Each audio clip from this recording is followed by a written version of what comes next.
Wir können so viel von dem Heiligtum lernen, wenn wir es studieren. Und ich hoffe, dass diese Serie jedem zum Segen wird, der sie studiert.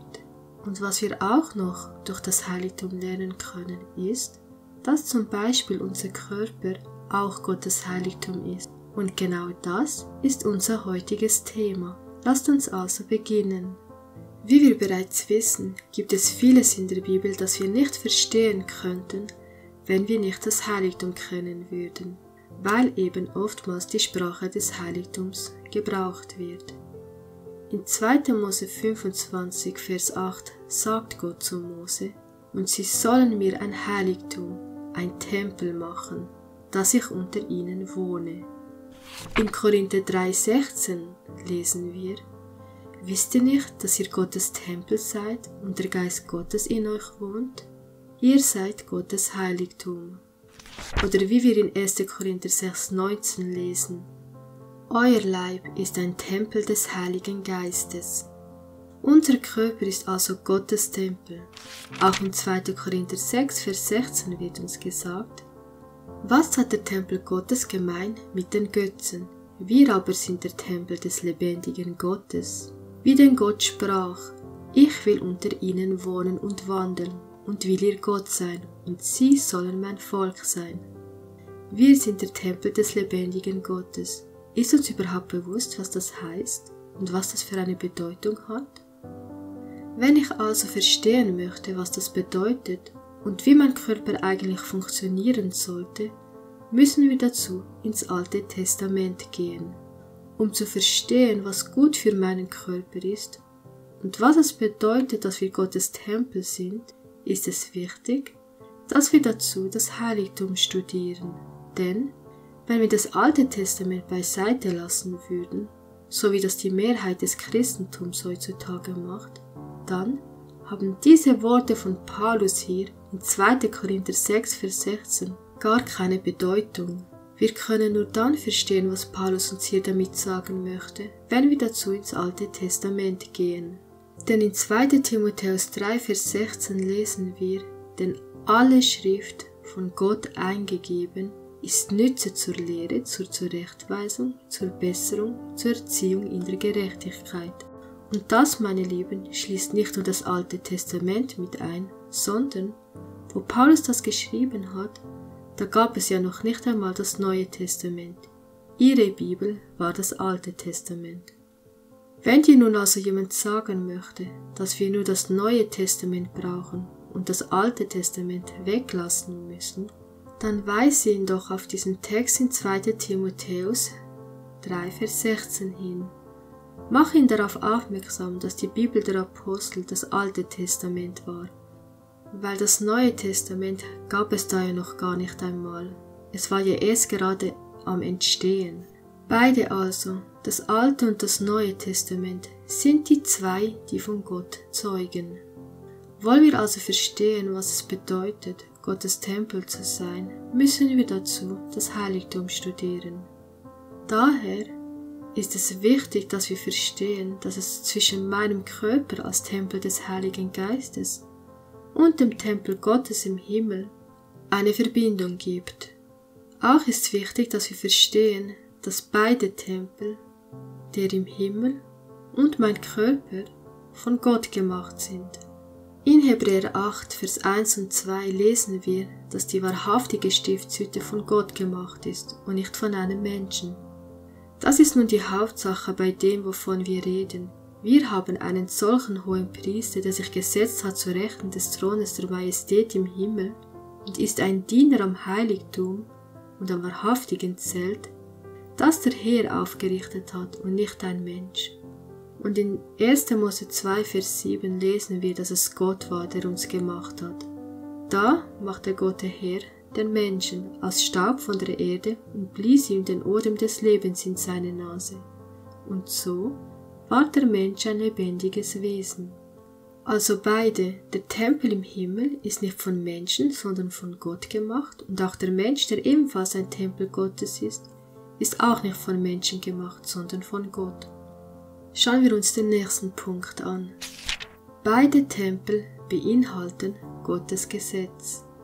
In Offenbarung 11, Vers 19 lesen wir: Und der Tempel Gottes im Himmel wurde aufgetan, und die Lade seines Bundes wurde in seinem Tempel sichtbar. Hier sehen wir also im himmlischen Heiligtum in Gottes Tempel die Bundeslade, also sein Gesetz, die 10 Gebote. Und wie sieht's mit unserem Tempel aus? Lesen wir dazu Hebräer 8, Vers 10. Das ist der Bund, den ich mit dem Haus Israel schließen werde nach jenen Tagen, spricht der Herr. Ich will ihnen meine Gesetze in den Sinn geben und sie in ihre Herzen schreiben, und ich will ihr Gott sein und sie sollen mein Volk sein. Gott möchte sein Gesetz in unseren Sinn geben und in unsere Herzen schreiben. Seht ihr die Ähnlichkeit zwischen den beiden Tempeln? Beide sind sie nicht aus Menschenhand gemacht worden und beide beinhalten sie Gottes 10 Gebote. Wenn wir also sagen, dass unser Körper ein Tempel Gottes ist, dann schließt das sein Gesetz die 10 Gebote mit ein. Alle 10, nicht nur 9. Denn Jakobus 2, Vers 10 sagt uns: Denn wer das ganze Gesetz hält, sich aber in einem verfehlt, der ist in allem schuldig geworden. Wenn wir also sein Gesetz, die 10 Gebote, verwerfen, dann können wir auch nicht sagen, dass wir ein Tempel Gottes sind. Versteht ihr, was ich meine? Denn wer sagt, er möchte ein Tempel Gottes sein, der muss auch sein Gesetz beinhalten. Stellst du aber ein anderes Gesetz hinein, bist du nicht mehr ein Tempel Gottes, sondern dein Körper wird zum Tempel eines anderen Gottes. Oder du wirst selbst zum Gott eines Tempels. Fakt ist einfach, du wärst dann nicht mehr ein Tempel Gottes. Der nächste Punkt, den wir beachten sollten, ist: Satan möchte auf dem Thron beider Tempel sitzen. In Jesaja 14, Vers 12 bis 14 erfahren wir, dass Satan dem Höchsten gleich sein und sich auf den Thron Gottes setzen wollte. Ich will zum Himmel emporsteigen und meinen Thron über die Sterne Gottes erhöhen und mich niederlassen auf dem Versammlungsberg im äußersten Norden. Ich will emporfahren auf Wolkenhöhen, dem Allerhöchsten mich gleich machen. Und in 2. Thessalonicher 2, Vers 4 lesen wir von dem Mensch der Sünde, der sich ebenfalls über Gott erhebt und sich in den Tempel Gottes setzt und sich selbst für Gott ausgibt. Genauso wie Satan Gottes Tempel im Himmel angreifen wollte, indem er dem Höchsten gleich sein wollte, und genauso wie der Mensch der Sünde Christus als unseren Hohepriester im himmlischen Heiligtum durch seine irdische Priesterschaft und mit ihm als Stellvertreter Christi ersetzen will und sich selbst in den Tempel Gottes setzt, wird der Drache, die alte Schlange, nämlich Satan, durch das erste Tier in Offenbarung 13, nämlich das Papsttum, versuchen alles zu unternehmen, um unseren irdischen Körper, den Tempel des Heiligen Geistes, anzugreifen. Und wie erfolgreich sie in diesem Vorhaben sind, das sehen wir ja gegenwärtig. Kommen wir zum nächsten Punkt, dessen wir uns ebenfalls bewusst sein sollten. Beide Tempel, nämlich das Heiligtum im Himmel und wir als Tempel Gottes, der Mensch als ein Tempel des Heiligen Geistes, müssen gereinigt werden. Genauso, wie das im Alten Testament mit dem irdischen Tempel geschah. In Daniel 8, Vers 14, wo wir die größte prophetische Zeitrechnung in der Bibel finden, wird dem Daniel gesagt: Bis zu 2300 Abenden und Morgen, dann wird das Heiligtum gerechtfertigt werden. Und Hebräer 9, ab Vers 22 macht es auch nochmal deutlich, was dieses gerechtfertigt werden bedeutet, nämlich die Reinigung des himmlischen Tempels. Und genauso muss auch unser Tempel gereinigt werden. Wir sehen also, beide Tempel sind mit Haut überzogen. In 2. Mose 26, Vers 14 gibt Gott dem Mose die Anweisung: Und fertige für das Zeltdach eine Decke aus rötlichen Widerfellen an und noch eine Decke aus Seekuhfellen oben darüber. Hier sehen wir die Gegenstände, die sich in der Stiftshütte befanden: den Eingang, den Brandopferaltar, das Waschbecken, der Schaubrottisch, der Räucheraltar, der goldene Leuchter und die 10 Gebote. Erstaunlicherweise werden wir gleich feststellen, wie ähnlich unser Körper dem Heiligtum ist. Beispielsweise gab es nur eine Tür und das war auch der einzige Ausgang für die Abfälle vom Opferdienst. Wenn wir also den Brandopferaltar mit unserem Körper vergleichen wollen, so stellt dieser unser Verdauungssystem, Magen und Dickdarm dar. Denn hier wird das, was wir an Nahrung zu uns nehmen, verdaut, um später ausgeschieden zu werden. Das Waschbecken steht für die Reinigung, und wenn wir auch das mit unserem Körper vergleichen wollen, so steht dieses Waschbecken für unsere Nieren. Denn die Nieren sind es, die unseren Körper reinigen. Wenn wir dann zum Heiligen kommen, befindet sich darin der Schaubrottisch. Und vergleichen wir diesen mit unserem Körper, so steht er für unser Atmungssystem, Herz und Lunge. Der Leuchter, der ja auch mit dem Blut, welches man ins Heilige brachte, besprengt wurde, steht für unseren Blutkreislauf. Und dann im Allerheiligsten die Bundeslade. Und was befindet sich in unserem Tempel ganz oben? Die Zentrale unseres Nervensystems, nämlich das Gehirn. Und sagt uns die Bibel nicht, dass Gott uns sein Gesetz in unseren Sinn geben möchte? Wenn wir sagen, dass wir Gott in unserem Leben haben, so sind wir seiner Gegenwart in unserem Denken hier oben bewusst. Und im Alten Testament, dort wo die Bundeslade stand, da war auch die Gegenwart Gottes, seine Herrlichkeit präsent. Noch ein Punkt. Konnte man zum Tempel kommen und dort dem Herrn ein unreines Tier opfern? In 3. Mose 1, Vers 1 bis 3 lesen wir, dass es nur reine Tiere sein durften. Wenn ein Mensch von euch dem Herrn eine Opfergabe darbringen will, sollt ihr vom Vieh, von den Rindern und Schafen eure Opfergabe darbringen. Doch, wie viele Christen sagen heutzutage, dass man auch die unreinen Tiere essen darf? Denn diese Gebote von den reinen und unreinen Tieren kommen von Mose. Das mag vielleicht für die Juden so seine Gültigkeit haben, aber doch nicht für Christen. Doch, wenn wir in der Geschichte noch etwas weiter zurückblicken, dann sehen wir, dass Gott bereits dem Noah den Unterschied zwischen reinen und unreinen Tieren aufgezeigt hatte. Und Noah war kein Jude.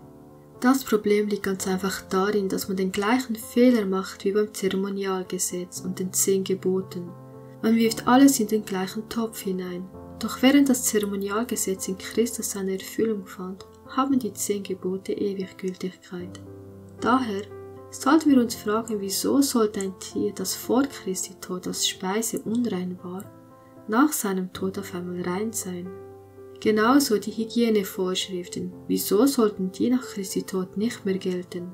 Wir müssen ja immer noch essen und uns waschen, also da muss man schon unterscheiden. Es war daher also ganz nach Gottes Speisevorschriften, dass nur ein reines Tier im Heiligtum geopfert werden konnte.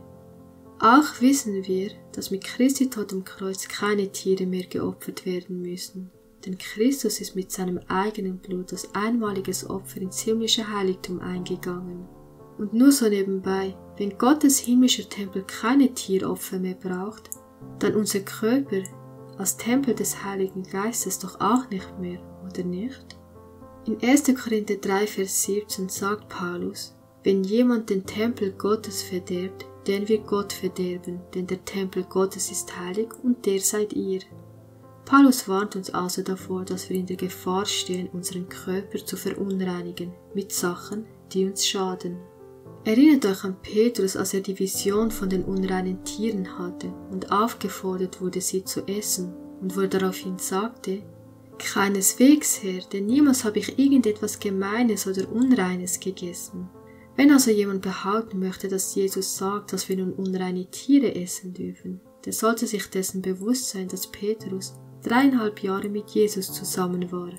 Hätte Jesus in dieser Zeit je etwas Unreines gegessen, so hätte Petrus nie diese Aussage machen können, dass er noch nie etwas Unreines gegessen hat. Und selbst als er in dieser Vision 3-mal dazu aufgefordert wurde, tat er es dennoch nicht. War er dadurch nun ungehorsam gegenüber Gott? Nein, denn als Petrus in das Haus von Cornelius kam, sprach er zu ihnen in Vers 28, ihr wisst, dass es einem jüdischen Mann nicht erlaubt ist, mit einem Angehörigen eines anderen Volkes zu verkehren oder sich ihm zu nahen. Doch mir hat Gott gezeigt, nämlich durch diese Vision, dass ich keinen Menschen gemein oder unrein nennen soll. Noch ein Text, der dazu gebraucht wird, um zu sagen, man kann alles essen, ist 1. Timotheus 4, 1-5. Die verbieten zu heiraten und Speisen zu genießen, die doch Gott geschaffen hat, damit sie mit Danksagen gebraucht werden von denen, die gläubig sind und die Wahrheit erkennen. Denn alles, was Gott geschaffen hat, ist gut und nichts ist verwerflich, wenn es mit Danksagung empfangen wird. Man nimmt diesen Text und sagt, man kann alles essen, was Gott geschaffen hat, wenn man es segnet und Gott dafür dankt. Doch viele lassen dabei den 5. Vers aus, wo es heißt, denn es wird geheiligt durch Gottes Wort und Gebet. Das, was wir also essen, soll durch Gottes Wort geheiligt sein. Beinhaltet das nicht auch das Alte Testament? Denn zu der Zeit, wo Paulus das geschrieben hat, gab es noch kein Neues Testament. Daher bezieht er sich mit Gottes Wort sehr wohl gerade auch in diesem Punkt auf das Alte Testament, nämlich auf die Speisegebote im 3. Buch Mose. Daher sind hier in 1. Timotheus 4 bestimmt nicht unreine Speisen gemeint, denn dies würde ja Gottes Wort widersprechen. Diese Speisegebote sind auch nicht etwas Willkürliches, sondern finden gerade heute in unserer Zeit mehr denn je ihre Bestätigung. Der Mensch wurde nie dazu geschaffen, um dann ein anderes Lebewesen zu töten und zu essen. Auch die Tiere sind nicht dazu geschaffen, sich gegenseitig zu töten und zu essen. Es ist nur wegen der Sünde, dass es so weit gekommen ist. Doch unsere Nahrung im Himmel wird kein Fleisch mehr sein. Und es werden auch keine Tiere mehr sterben müssen, um einem anderen Lebewesen als Nahrung zu dienen. Viele sagen, dass Gottes Reich im Himmel schon hier auf Erden beginnt, wenn wir ihm nachfolgen. Doch wie vielen ist dabei gar nicht bewusst, dass das unsere Ernährung mit einschließt? Noch ein Punkt. Wie sieht's mit Alkohol aus? Konnte man mit Alkohol in den Tempel gehen? In 3. Mose 10, Vers 9-10 erfahren wir, dass die Priester weder Wein noch starke Getränke trinken sollten, wenn sie in die Stiftshütte kamen. Und weshalb nicht? Um einen Unterschied zu machen zwischen dem, was heilig und rein, und dem, was unheilig und unrein ist. Viele sagen, dass es doch okay ist, wenn man nur ab und zu etwas trinkt oder sein Gläschen am Tag. Doch in Hesekiel 44, Vers 21 lesen wir ebenfalls, dass kein Priester Wein trinken durfte. Und hat uns Gott durch Christus nicht auch zu Priestern gemacht? Wenn wir also zu Christus gehören, können wir keinen Alkohol zu uns nehmen, ohne dass wir dadurch unheilig und unrein werden, denn unser Körper ist ein Tempel Gottes und im Tempel Gottes war kein Alkohol erlaubt. Was ist aber mit der Behauptung, dass Jesus seinen Jüngern ja auch Wein zu trinken gab? Das Wort für Wein ist das griechische Oinos. Es kann sowohl für vergorenen als auch unvergorenen Wein stehen, also für Traubensaft. Beachtet man die Worte Christi in Matthäus 26, Vers 29 bei der Einsetzung des Abendmahls: Ich sage euch aber, ich werde von jetzt an von diesem Gewächs des Weinstocks nicht mehr trinken bis zu jenem Tag, da ich es neu mit euch trinken werde im Reich meines Vaters. So sehen wir, dass hier von der Frucht des Weinstocks die Rede ist und nicht von einem vergorenen Getränk. Und an vielen anderen Stellen der Bibel werden wir davor gewarnt. Christus selbst wird erst wieder von dieser Frucht des Weinstocks mit uns trinken, wenn wir bei ihm im Himmel sein werden. Noch einen letzten Punkt, den wir in Bezug zum Tempel Gottes beachten sollten, ist der, dass es verboten war, ein fremdes Feuer in seinen Tempel zu bringen. In 4. Mose 26, Vers 61 erfahren wir, dass Nadab und Abihu sterben mussten, weil sie dem Herrn ein fremdes Feuer darbrachten.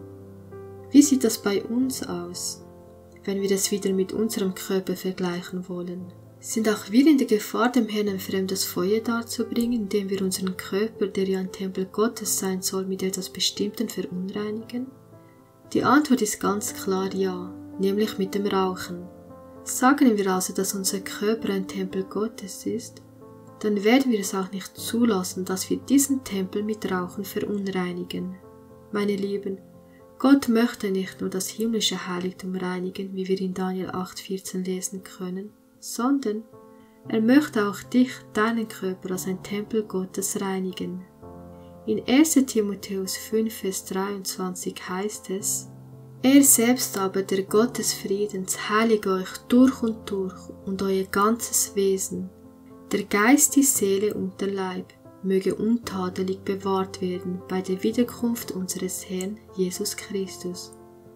Versteht ihr nun, was es bedeutet, wenn die Bibel sagt, dass wir ein Tempel Gottes sind? Gott möchte uns jetzt schon darauf vorbereiten, wie wir leben sollen, um später dann einmal bei ihm im Himmel zu sein. Ist das nicht wunderbar?